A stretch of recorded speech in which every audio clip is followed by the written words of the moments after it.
이 시간 우리에게 주시는 하나님의 말씀은 구약성경 출애굽기 17장의 말씀입니다.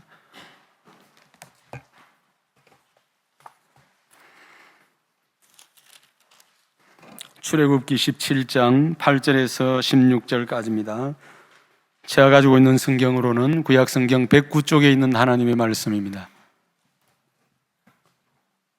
출애굽기 17장 8절에서 마지막 16절까지입니다.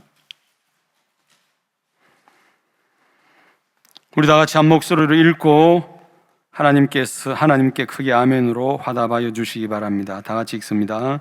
그때에 아말렉이 와서 이스라엘과 르비딤에서 싸우니라. 모세가 여호수아에게 이르되 우리를 위하여 사람을 택하여 나가서 아말렉과 싸우라. 내일 내가 하나님의 지팡이를 손에 잡고 산 꼭대기에 서리라. 여호수아가 모세의 말대로 행하여 아말렉과 싸우고 모세와 아론과 훌은 산 꼭대기에 올라가서 모세가 손을 들면 이스라엘이 이기고 손을 내리면 아말렉이 이기더니 모세의 팔이 피곤함에 그들이 돌을 가져다가 모세의 아래에 놓아 그가 그 위에 앉게 하고 아론과 훌이 한 사람은 이쪽에서 한 사람은 저쪽에서 모세의 손을 붙들어 올렸더니 그 손이 해가 지도록 내려오지 아니한지라. 여호수아가 칼날로 아말렉과 그 백성을 쳐서 무찌르니라.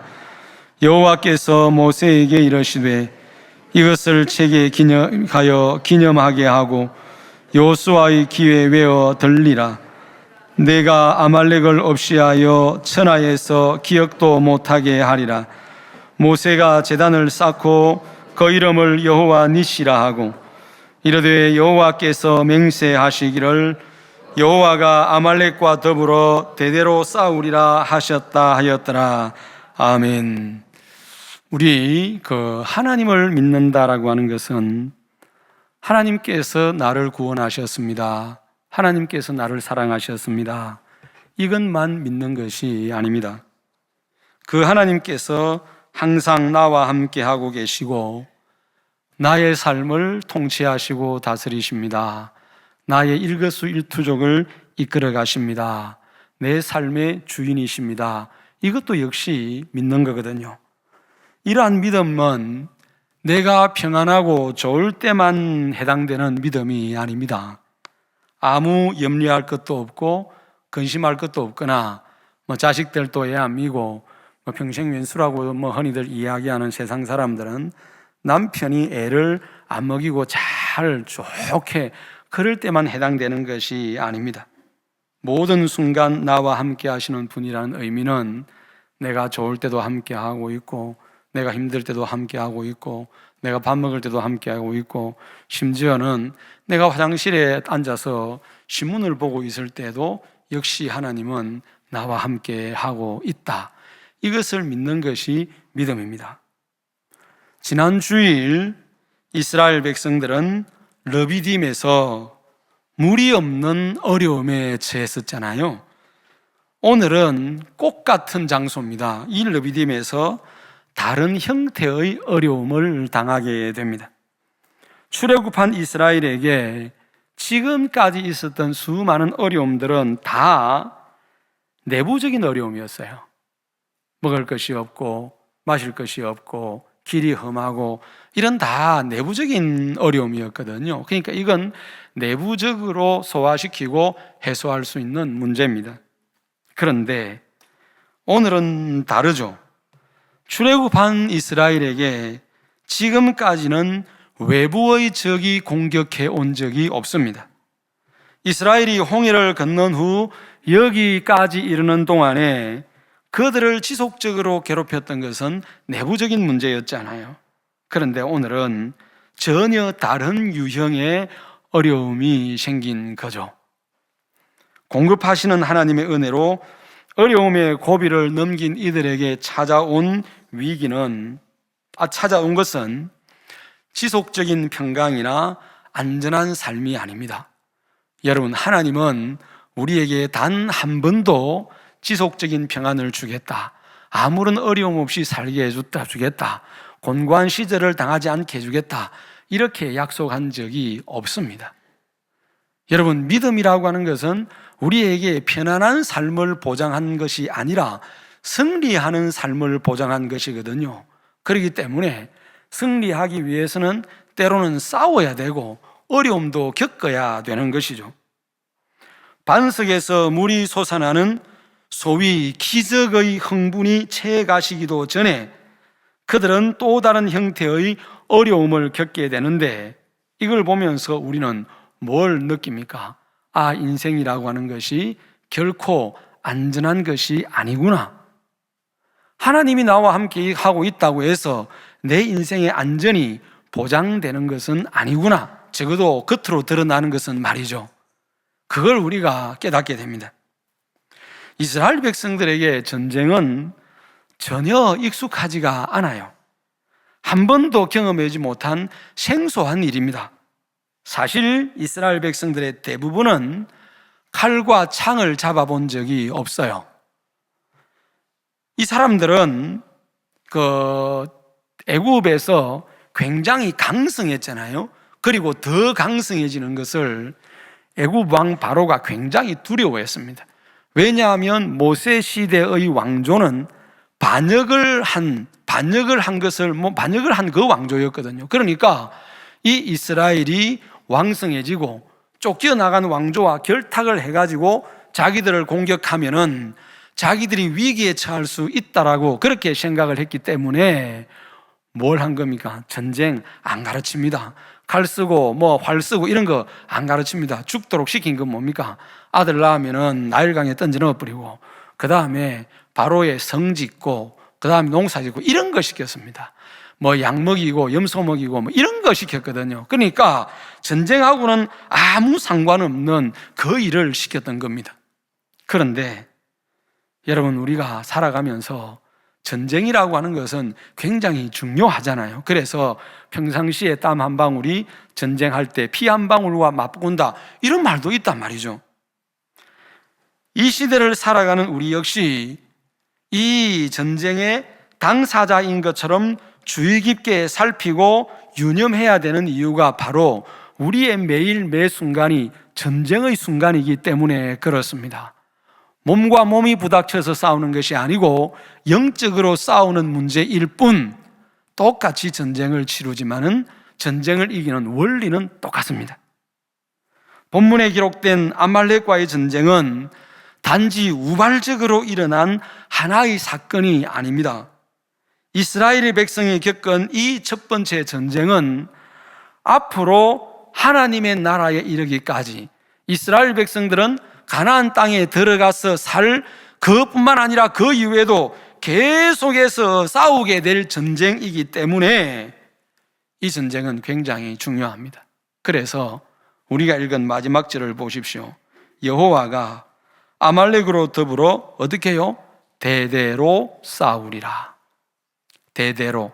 한번 싸우고 끝납니까? 아니잖아요. 너희 자손 대대로. 언제까지? 이 땅에 하나님의 나라가 완전히 이루어질 때까지. 전쟁은 끝이 없네. 우리 찬송 부르잖아요. 죄와 전쟁은 끝이 없네. 이 싸움은 우리가 싸울 영적 전쟁의 모형입니다. 이 말씀 속에는 저와 여러분들이 겪는 영적 전쟁에서 하나님이 어떤 역할을 하실 것인가, 하나님의 태도를 선언한 것이다 라고 이야기할 수 있습니다. 이 사건을 이해하기 위해서 우리는 먼저 이 아말렉이 도대체 뭔가, 아니 도대체 이 인간들이 뭐길래 갑툭튀란 말을 아시죠? 갑자기 툭 튀어나온 것 말이죠. 갑자기 툭 튀어나와가지고 이스라엘 백성들을 난리통에 몰아넣는가 알아야 되잖아요. 여러분, 야곱의 형이 누구죠? 에서입니다. 에서의 아들 중에 엘리바스라고 하는 아들이 있어요.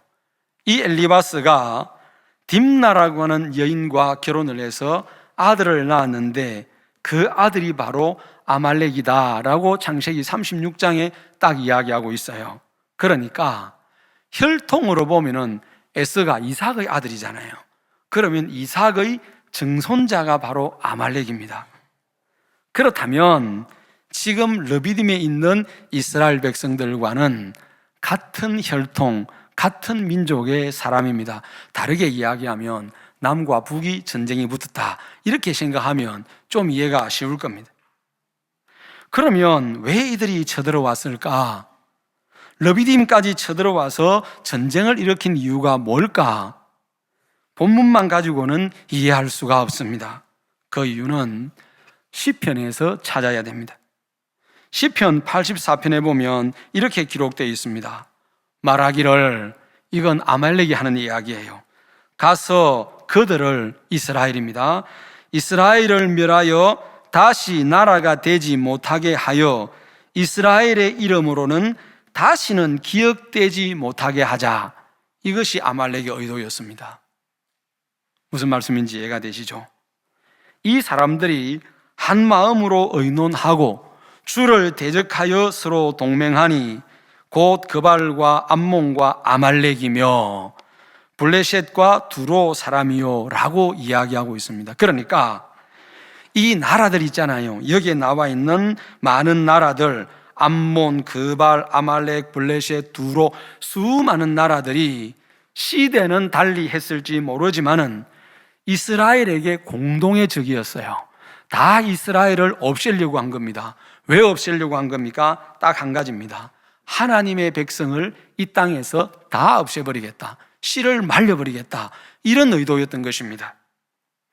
여러분, 이스라엘은 하나님의 백성이지만 다른 모든 나라들은 하나님을 대적하는 악한 영들에게 속한 백성들입니다. 구약의 이스라엘은 오늘의 교회고요, 구약에 나타나는 이스라엘 외의 다른 모든 나라들은 하나님을 믿지 않는 사람들이다라고 이해하면 구약 성경에 대한 이해가 훨씬 쉬울 겁니다. 그래서 이스라엘 민족, 오늘날로 말하면 교회와 성도들의 씨를 말려버리고 역사 속에서 사라지게 해야 되겠다, 여기에 의기투합하게 된 겁니다. 누가 들어있습니까? 아말렉이 들어있습니다. 마치 아무 죄도 없고 자기와 아무 관련도 없을 것처럼 보이는 아담과 하와를 누가 유혹했습니까? 사탄이 유혹했잖아요. 왜 유혹했습니까? 아담과 하와를 하나님에게서 멀어지게 만들기 위해서, 이 아담과 하와가 죄를 지음으로 말미암아 멸망받도록 하기 위해서 유혹한 것처럼, 일부러 찾아와서 유혹한 것처럼 아말렉이 그렇게 했던 거죠. 그러니까 이것은 단순한 한 나라의 문제도 아니고 한 개인의 문제도 아닙니다. 하나님의 영광과 직결되어 있습니다. 성도 여러분, 르비딤까지 이스라엘을 데리고 온 하나님의 뜻이 무엇입니까? 여러분들을 구원하셔서 오늘 또 하나님의 말씀으로 먹이고 여러분들과 동행하면서 살아가시는 이유가 무엇입니까? 지금 이스라엘 백성들이 왜 르비딤에 있는 거죠? 이방인의 노예가 되어 살다가 430년이 지나면 가나안으로 다시 데리고 와서 젖과 꿀이 흐르는 땅에 살도록 해주겠다, 하나님이 약속했잖아요. 하나님은 지금 그 약속을 지키려고 하는 것입니다. 모세를 지도자로 세워서 하나님의 약속을 성취해 가는 과정에 있는 거잖아요. 그러면 애굽에서 나와 가나안으로 가는 이 일은 누가 하고 있는 것입니까? 하나님이 하고 있는 일이에요. 그렇죠. 그건 하나님의 일입니다. 그런데 아말렉이 이스라엘을 공격하는 것은 바로 하나님의 뜻이 성취되지 못하도록 회방하는 거단 말이죠. 방해하는 거단 말이죠. 여러분들을 향하여서 악한 영들이 이런저런 일을 가지고 시험하고 낙심하게 만드는 궁극적인 이유는 바로 여기에 있습니다. 이스라엘 민족이 어떤 사람들이죠? 하나님의 자녀들이에요. 그런 이스라엘을 땅에서 지워버리려고 하는 것은 하나님의 자녀들을 모조리 다 없애버리겠다는 거잖아요. 그러니까 이것 역시 뭡니까? 하나님을 대적하는 것입니다. 여러분, 다만 여러분들을 생각해 보세요. 하나님까지 갈 거 없고 여러분의 자식을 누군가가 막 옆에서 두들겨 패고 있습니다. 여러분들의 자식을. 그러면 여러분들의 자식을 두들겨 패는 이 아이를, 아니면 여러분들의 자식이 두들겨 맞고 있는 이 현장을 아무 일도 없었다는 듯이 뒷짐 쩍 쥐고 앉아가지고는 어떻게 되는지 한번 보자, 네가 알아서 마음대로 해봐라, 이렇게 하는 부모가 세상에 어디에 있겠습니까? 저는 그렇게 생각해요. 자식의 일에는 합리적이란 단어는 통하지 않는다. 자식의 문제는 합리적이 될 수가 없어요. 아니, 내 새끼의 일인데 어떻게 합리적이 될 수가 있겠어요? 여러분, 자식의 일은 부모의 일이고 자식의 원수는 부모의 원수잖아요. 우리 이거 다 알고 지금까지 살아온 세월이 그렇잖아요. 그러니까 하나님께서 나서시는 것은 너무나도 당연한 일입니다. 따라서 아말렉이 공격하고 싸우는 대상은 이스라엘이 아니고 실상 누굽니까? 하나님입니다. 하나님이에요. 하나님과 전쟁을 하는 겁니다. 그래서 17절에 보면은 뭐라고 이야기하고 있습니까? 여호와 니시, 여호와께서 우리를 대신해 싸워서 이겼다, 이런 뜻입니다. 물론 여호와 니시는 여호와는 깃발이란 뜻을 가지고 있어요. 그런데 이것이 의미하는 것은 뭐라고요? 하나님이 우리를 대신해 싸워서 이겼습니다 라고 하는 것입니다. 이 싸움이 아말렉과 이스라엘의 싸움이 아니라 하나님이 싸우시는 영적인 전쟁이 되는 이유가 바로 여기에 있습니다. 사탄은 하나님을 직접 대항하여 이길 수 없기 때문에 하나님의 백성 누굽니까? 이스라엘입니다. 누굽니까? 여러분입니다. 여러분입니다. 그러니까 여러분들을 건드려요. 핍박하고 어렵게 하고 심지어 멸함으로써 하나님을 회방하려고 합니다. 이것은 악한 영들이 우리를 괴롭게 하고 어려움 가운데 빠뜨리는 영적 전쟁의 성격이 그대로 드러나는 부분입니다. 누구와 누구의 싸움입니까? 악한 영들과 하나님 간의 싸움입니다. 그래서 앞서 인용했던 이 시편 83편 2절과 5절에 보면은 이스라엘의 원수 혹은 이스라엘의 대적 이렇게 표현하지 않습니다. 뭐라고 이야기하냐면 주의 원수, 주의 대적, 이렇게 딱 이야기합니다. 여러분, 오늘 우리가 읽은 15절에서 여호와 니시라고 승리를 선언한 모세를 향하여 16절에 뭐라고 이야기합니까? 여호와께서 맹세하시기를 여호와가 아말렉과 더불어 대대로 싸우리라, 아말렉을 지배하는 사탄과 대대로 싸우리라, 이렇게 말씀하고 있는 것입니다. 악한 영들의 도발이 계속 있을 것이고 그럴 때마다 하나님은 똑같습니다. 대신하여 싸우십니다. 이런 영적 전쟁을 대하는 우리의 태도는 어떠해야 될까요? 신명기 25장에 보면은 눈앞에 펼쳐진 가나안을 보면서 모세가 마지막으로 이렇게 유언을 남깁니다. 너희는 애굽에서 나오는 길에 아말렉이 너희에게 행한 일을 기억하거라. 잊어버리지 말라는 거죠. 곧 그들이 너를 길에서 만나 네가 피곤할 때에 내 뒤에 떨어진 약한 자들을 쳤고 하나님을 두려워하지 아니하였느니라. 이어지는 19절에 보면은 하나님이 주신 가나안에 들어가 살게 되거들랑 너는 천하에서 아말렉에게 대한 기억을 지워버리라. 너는 절대로 잊어버리지 말아라, 이렇게 이야기합니다. 뭘 잊어버리지 말합니까? 영적인 전쟁입니다.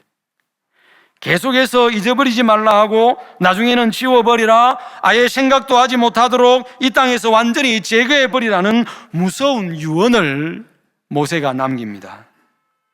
그들이 행한 일을 잊어버리지 말라는 것이 첫 번째고요. 두 번째는 그들의 간교함과 치열함을 잊어버리지 말라는 것입니다. 여러분, 이게 뭡니까? 이스라엘 백성이 가나안으로 가기 위해서 길을 가는데 광야에서 생활하고, 그러니까 여러분 얼마나 피곤하고 지쳤겠습니까? 길을 가다 보면은 제일 약한 사람, 제일 피곤한 사람, 몸이 병든 사람은 뒤에 처지게 되어 있습니다. 저는 군대에 있을 때에 1중대, 1소대, 1분대장이 있습니다. 행군을 하면 제일 앞에 서서 걸어가거든요. 제일 앞에 서서 걸어가면 뒤를 모릅니다. 우리 페이스대로 조정하기 때문에 우리가 빨리 가면 뒤에도 빨리 따라와야 되고, 뒤에 우리가 늦게 가면 뒤에도 늦게 따라오거든요. 그러니까 저는 괜찮습니다. 좀 피곤하면 좀 천천히 가면 되고, 안 그러면 좀 빨리 가면 돼요.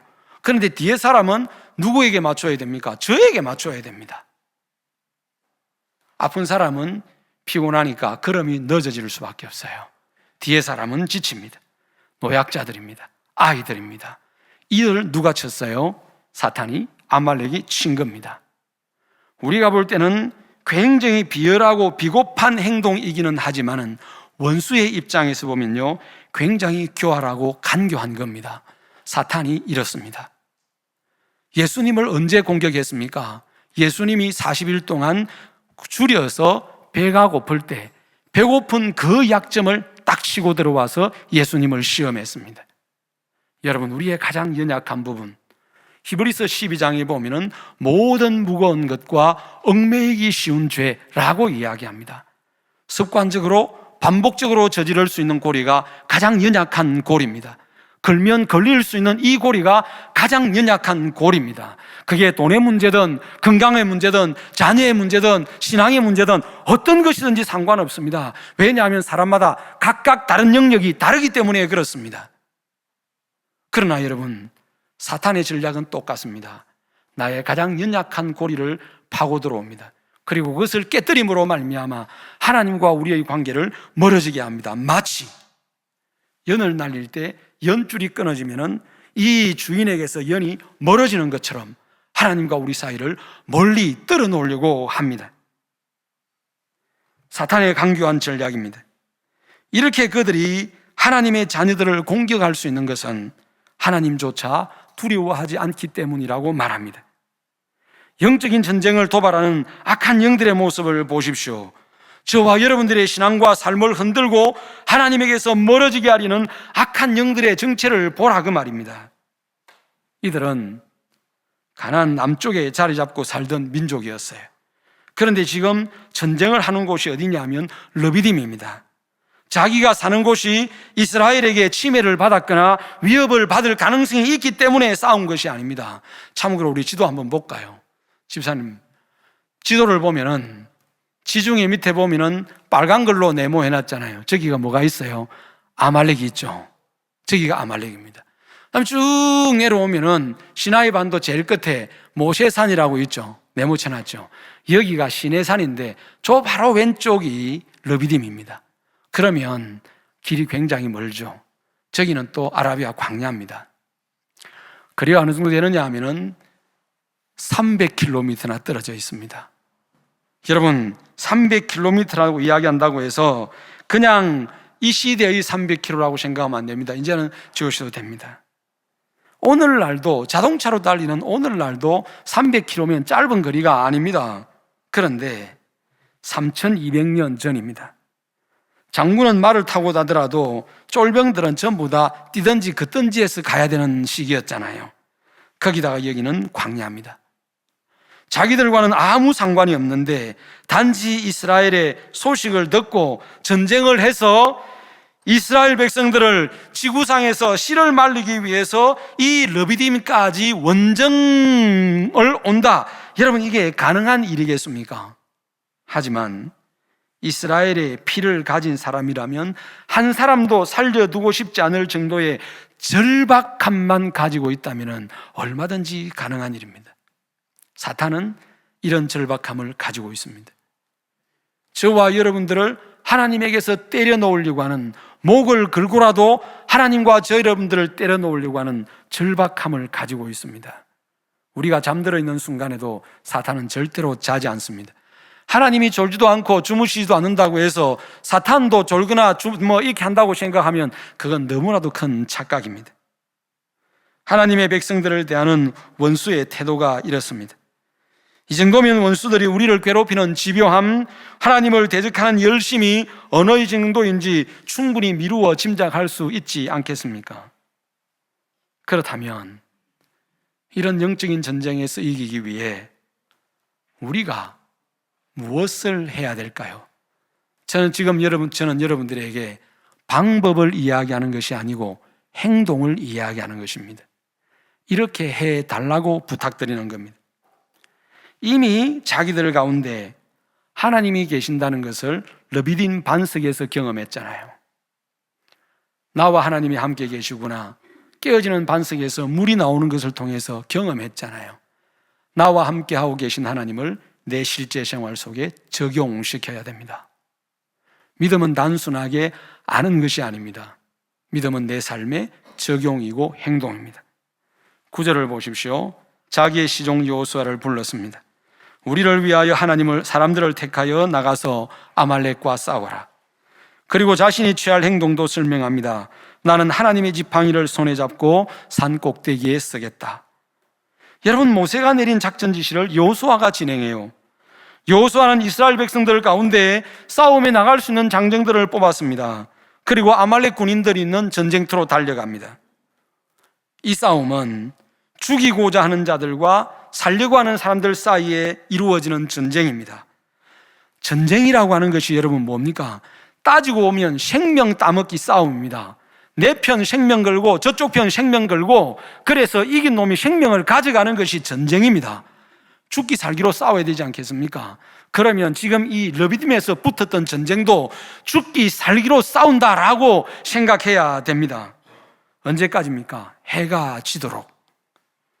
여호수아와 이스라엘의 장정들이 르비딤에서 칼 들고 창 들고 싸우는 동안 모세는 지금 뭘 하고 있습니까? 10절을 보십시오. 같이 읽겠습니다. 시작. 모세와 아론과 훌은 산 꼭대기에 올라가서 모세가 손을 들면 이스라엘이 이기고 손을 내리면 아말렉이 이기더니, 여러분, 모세의 손을 주목해서는 안 됩니다. 모세의 손에 마음을 빼앗기면 우리는 본질을 놓치는 사람이 됩니다.